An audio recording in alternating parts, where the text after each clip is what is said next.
ఇక వాళ్ళు ఏమైనా మీటింగులు పెట్టుడు జై శ్రీరామనుడు, మీటింగులు పెట్టుడు జై శ్రీరామనుడు.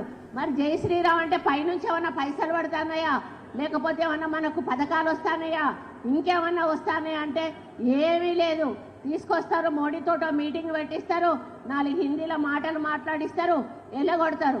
ఇక్కడ ఉన్నటువంటి 2 మంత్రులు సపోర్ట్ చేయరు, ఇక్కడ ఉన్నటువంటి జిల్లా అధ్యక్షుడు సపోర్ట్ చేయడు.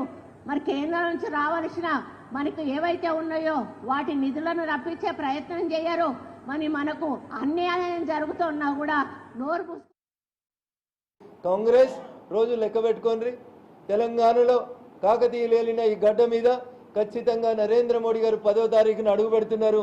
ఈ అడుగు రానున్నటువంటి శాసనసభ పార్లమెంట్ ఎన్నికలకి ఒక తొలిమెట్టుగా భావిస్తూ, ఎప్పుడైతే 1980లో ఈ గడ్డ నుంచి మేము భారతీయ జనతా పార్టీ ఎంపీ గెలిచిండో ఈ ప్రాంతం పూర్వ వైభవాన్ని తెచ్చేలాగా ప్రతి ఒక్కరం కష్టపడతామని చెప్పి తెలియజేస్తూ, ఒక కేరళలో గెలవంగానే ఎక్కువ ఎగిరిపడొద్దని, ఎంగిలి ఇస్తరాకులు ఎక్కువ ఎగిరిపడతాయని చెప్పి కాంగ్రెస్ మిత్రులకు హితవు పలుకుతూ,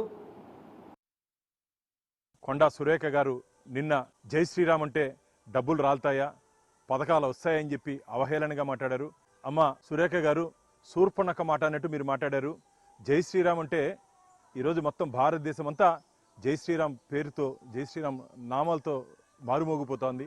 నిన్న జరిగినటువంటి ఎన్నికల్లో నీ మారిగే మాట్లాడే మమతా బెనర్జీ, నీ మారిగే మాట్లాడే స్టాలిన్, నీ మారిగే మాట్లాడే కేరళలో హిందూ వ్యతిరేక విధానాలు, హిందూ దేవుల గురించి అవహేళనగా మాట్లాడిన వాళ్ళందరూ చరిత్రహీనులుగా మిగిలిపోయారు. ఇంకా మిగిలింది దేశంలో 6 రాష్ట్రాలే.